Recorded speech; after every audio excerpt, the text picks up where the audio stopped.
हासिल करने में कामयाब हो जाए। बिलखुसूस एक ज़रूरी बात मैं आपकी बारगाह में अर्ज़ करना चाहता हूँ, वो ये है कि हमें जब मौका मिलता है इबादत का, रियाजत का, तो हमें कोशिश करके अपनी जो पिछली कज़ा नमाजें हैं उनको भी अदा करने की तरफ आना चाहिए, उनको पढ़ने की तरफ आना चाहिए। तो जो नमाजें रह गई हैं अव्वल तो हिसाब लगा के पढ़ लेना चाहिए, और अगर हिसाब नहीं है कि पता नहीं कितनी नमाजें कज़ा हो गई हैं, तो उलमाए किराम ने इसके मुख्तलिफ तरीके बयान फरमाए हैं। उनमें से एक तरीका मैं आसान साहब की बारगाह में अर्ज करता हूँ। मिसाल के तौर पर किसी बंदे की बहुत सारी नमाजें कज़ा हो, पता भी नहीं है कौन सी नमाजें कज़ा हुई हैं, तो सबसे पहले फजर से शुरू करें कि यूं नियत करें जो मेरी सबसे पहले फजर की नमाज कज़ा हुई थी मैं उसको पढ़ता हूँ।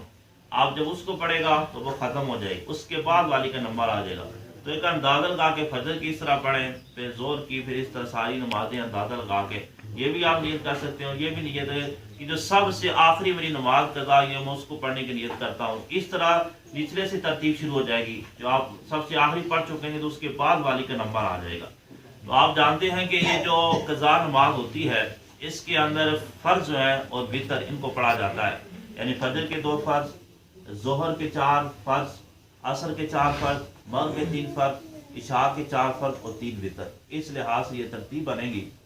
तो 3 जो औकात हैं उनके अंदर नमाज पढ़ना मकरूह है। सूरज निकले उसके 20 मिनट बाद ये मकरूह वक़्त होता है, इसमें मतलब सजदा वगैरह नहीं कर सकते। इसके बाद जो मगरिब है उससे पहले यानी सूरज गुरूब होने से 20 मिनट पहले पहले जो वक़्त होता है वो मकरूह वक़्त है। इसके बाद तीसरा वक़्त जो ज़वाल का वक़्त होता है, ये 3 मकरूह औकात होते हैं। एक ज़रूरी बात इसमें यह भी है कि अगर किसी बंदे की असर की नमाज रह गई है और उस वक़्त मकरूह वक़्त आ गया है उसी दिन का, मिसाल के तौर पर आज ये हफ्ता है, आज किसी के असर की नमाज रह गई, इतनी लेट होगी कि मकरूह वक़्त शामिल हो गए, यानी जो आखिरी 20 मिनट है वो शामिल हो गए, तो उस दिन की असर की नमाज अगर किसी की रह गई है तो वो मकरूह वक़्त में पढ़ सकते हैं। आज इसके अलावा की इजाज़त नहीं होगी। तो ये जो 3 औकात है, इसके अलावा जो असर है उसके बाद भी नफल पढ़ने की इजाज़त नहीं है, फजर के बाद भी नफल पढ़ने की इजाज़त नहीं है। तो अगर इस वक्त में आप कज़ा नमाज़ें पढ़ें तो छुप कर पढ़ें ताकि किसी को पता नहीं। शरीयत देखें कितनी प्यारी शरीयत है और हमारा कितना पर्दा रखती है। शरीयत चाहती है कि अगर किसी को कभी हो भी गया है तो वो छुप कर इसका जो एतराफ़ है करते के साथ साथ इसकी तलाफ़ी करे, किसी को पता ना चले। यानी ऐसा वक़्त जिसमें नमाज पढ़ने की इजाज़त नहीं है और कोई बंदा मतलब नफल पढ़ने की इजाज़त नहीं है और उसमें कज़ा नमाज पढ़ा है, शरीयत कहते छुप के पढ़े ताकि किसी को पता भी नहीं चले बंदा कज़ा नमाज पढ़ रहा है। यानी गुनाह का इजहार करना भी ये गुनाह होता है, तो इससे भी बचना चाहिए। ये मेन बातें हैं जो आपकी बारगाह में अर्ज किया। तो हमें कोशिश करके अपनी नमाजों का हिसाब लगा के इनको पढ़ना चाहिए, क्योंकि जो तौबा है उसके जो तकाज़े हैं उनमें से ये भी है कि जो कमी हुई है वो पहले पूरी की जाए, फिर उसके बाद तौबा की जाए। यानी मिसाल के तौर पर बंदा ये दुआ करते या अल्लाह मेरी नमाज के हवाले से जो कमी कोताही है माफ़ फरमा दे, तो अब उस बंदे की नमाजें भी रहती हैं उसने छोड़ी हुई हैं, कज़ा है, तो अब ये है कि पहले उनको पढ़े, फिर अल्लाह की बारगाह में दुआ करे और फिर उसकी रहमत पर उम्मीद रखे, फिर इंशाअल्लाह ज़रूर अल्लाह की रहमत उसे आसानी अता फरमाए। लेकिन अगर पढ़े ही ना और वैसे ही दुआ करें तो उलमाए किराम फरमाते हैं ये जो तौबा के तकाज़े हैं उनमें से एक जो तकाज़ा है कि चीज़ को पूरा करना वो पूरा ही नहीं है। मिसाल के तो किसी ने किसी से पैसे लिए हैं, चोरी किए, छीने हैं, आप बंदा दुआ करते या अल्लाह मुझे माफ़ कर दे, तो शरीयत पहले पैसे भी वापस करो या किसी की ज़मीन पर या जायदाद पर या किसी भी चीज़ पर कब्जा किया है उसके हवाले से आप उसके दिल में एहसास पैदा हो गए, शर्मिंदगी आ गई है या मैं इससे तौबा करता हूँ, तो उसका तरीक़ाकार ये है कि जो चीज़ ली है, छीनी है, कब्जा किया है उसको वापस करे, उसके बाद फिर अल्लाह की बारगाह में दुआ करे कि या अल्लाह जो मुझसे कमी कोताही हुई है इस हवाले से मुझे माफ़ फरमा। बाद लोग ये समझते हैं कि जुमे वाले दिन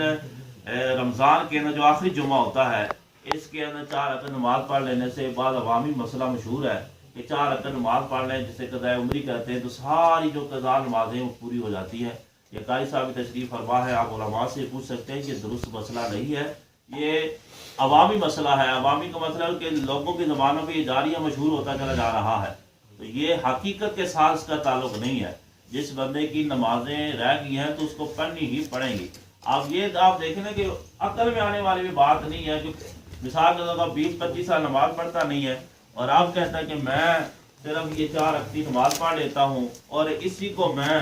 یہ سمجھ لیتا ہوں کہ میری جو قضا نمازیں ہیں انہیں کا یہ کفارہ ہے اور انہی سے میری ساری کی ساری نمازیں پوری ہو جائیں گی، تو یہ عقل میں آنے والی بھی بات نہیں ہے، اور عقل میں آئے نہ آئے شریعت اسے مانتی نہیں ہے۔ شریعت کے اندر بھی کسی جگہ پہ اس طرح کا مسئلہ ذکر نہیں ہے کہ صرف 4 وقت نماز پڑھنے سے ساری جو قضا نمازیں ہیں وہ پوری ہو جاتی ہیں۔ اس لحاظ سے اس سے دور ہی رہنا ہے اور اس پر عمل بھی نہیں کرنا کہ یہ سمجھ کر کہ یہ میں پڑھوں گا تو میری ساری کی ساری نمازیں پوری ہو جائیں گی۔ اب دیکھیں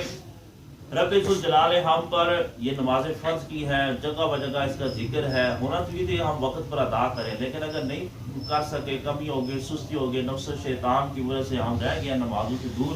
پھر بھی شریعت ہمیں موقع دیتی ہے کہ بندہ نمازیں پڑھ لے۔ اور اس کے ساتھ ایک اور بات مرض کرتا ہوں، پھر اپنی بات کو ختم کرتا ہوں۔ ایسا بندہ کوئی جو دنیا سے چلا گیا ہے، اگر اس کی نمازیں رہ گئی ہیں، اس پر نمازیں کچھ رہ گئی ہیں، بیچارہ نہیں پڑھ سکا، تو شریعت نے اس کا بھی حال دیا ہوا ہے، اس کی نمازوں کا حساب لگائے، جسے کہتے ہیں ہیلا اسقاط، اور اس کی نمازوں کا حساب لگا کر ہر نماز کے اعتبار سے، اب ایک دن کے اعتبار سے 6 نمازوں کا حساب بنے گا، کیونکہ فطر کو بھی ایک نماز شمار کیا جائے گا، ہر نماز کے حساب سے ایک صدقہ فطر کسی شریف فقیر کو دے دیا جائے تو اللہ کی رحمت سے امید ہے کہ اللہ تعالیٰ اس کے لیے آسانی عطا فرمائے۔ یعنی ایک دن کے حساب سے اب 6 نمازوں کے حساب لگائیں، ایک نماز کا جو فدیہ بنے گا ایک صدقہ فطر، اس لحاظ سے ایک دن کے 6 صدقہ فطر بنے گے، کسی شریف فقیر کو دیا جائے اور اس کو مالک بنا دیا جائے۔ ویسے ہمارے ادھر یہاں رواج نہیں ہے، کئی علاقوں کے اندر جہاں دین کے حوالے سے بیداری ہے اور لوگوں کو واقعی دین کے مسائل پتہ ہے، وہاں یہ ہوتا ہے کہ چارپائی رکھی جاتی ہے اور 4-5 بندے کھڑے کیے جاتے ہیں اور اسی وقت یعنی اس کا جنازہ پڑھنے سے پہلے یہ ہیلا اسقاط کر دیا جاتا ہے اور اس کے جو سارے معاملات کی کوشش کی جاتی ہے کہ جو شریعت نے طریقہ کار بتائے ہوئے ہیں اس کے مطابق دی جائے اور اللہ کی رحمت پر امید رکھی جائے تو اللہ تعالیٰ ضرور سے آسانی عطا فرمائے گا۔ وہ جنازہ رکھتے ہیں، پڑھتے بعد میں پہلے اس کے ہیلا اسقاط کے سارے مسائل، یعنی رقم اتنی رکھ لیتے ہیں کہ 6 بندوں کی طرف سے ہو گیا جو شریف فقیر ہے تو بہت ساری نمازوں کا جو فدیہ ہے وہ ادا ہو جاتا ہے۔ اس پر بھی عمل کرنا چاہیے۔ اگر کسی کو عزیز ایسا دنیا سے چلا گیا اور آپ کو پتا اس کی نمازیں رہ گئی ہیں اور واقعی نمازیں ایسی تھی جو اس پر فرض تھی، اس میں پڑھنی تھی، اس لحاظ اس کا حساب لگا کے کسی جو فقیر ہے اس کو مالک بنا دے۔ جو مطلب مرد ہے اس کے حوالے سے یہ ہے کہ 12 سال سے اس کی عمر کا شمار کیا جائے، بالغی کا جو عورت ہے اس کا 9 سال، یعنی شریعت کہتی ہے کہ اندازہ لگا لیا جائے کہ جیسے جو مرد ہے وہ 12 سال سے اس کا شمار کیجئے کہ بالغ ہو گئے، اور عورت جو بچی ہے اس کا 9 سال سے عمر شمار کر دے کہ آپ سے یہ بالغ ہو چکا ہے یا ہو چکی ہے۔ تو رب ذوالجلال ہم سب کو دین پڑھنے، اس کے احکامات کو سمجھنے اور اس کے احکامات کو دوسروں کو پہنچانے کی توفیق عطا فرمائے۔ رب ذوالجلال ہم سب کو ساری زندگی نبی پاک صلی اللہ علیہ وسلم کی سنت و شریعت کے مطابق گزارنے کی توفیق عطا فرمائے، اور رب ذوالجلال ہم سب کو دنیا میں آنے کا مقصد سمجھنے اور اس کے مطابق زندگی گزارنے کی توفیق عطا فرمائے۔ ہمارے جو بزرگ فوت ہوئے ہیں اللہ تعالیٰ ان کی بخشش فرمائے، ان کی مغفرت فرمائے۔ جب تک یہ اپنے قدم پہ چل سکتے تھے انہوں نے مطلب چل کر مسجد میں نمازیں ادا کی ہیں، ذکر اذکار کی ہیں، چہرے پہ داڑھی بھی تھی، چہرے پہ رونق بھی تھی، اللہ تعالیٰ نے نور بھی عطا فرمایا تھا۔ تو یہ میرا حسن ظن ہے کہ اللہ تعالیٰ نے ضرور ان پر اپنی رحمت کا جو ہے نزول فرمایا ہوگا۔ مزید ہم دعا کریں گے اللہ تعالیٰ ہم کو مزید آسانی عطا فرمائے اور اللہ تعالیٰ ان کی آخر کی منازل کے اندر سب کے اندر آسانی عطا فرمائے۔ آمین بجاہ النبی الکریم صلی اللہ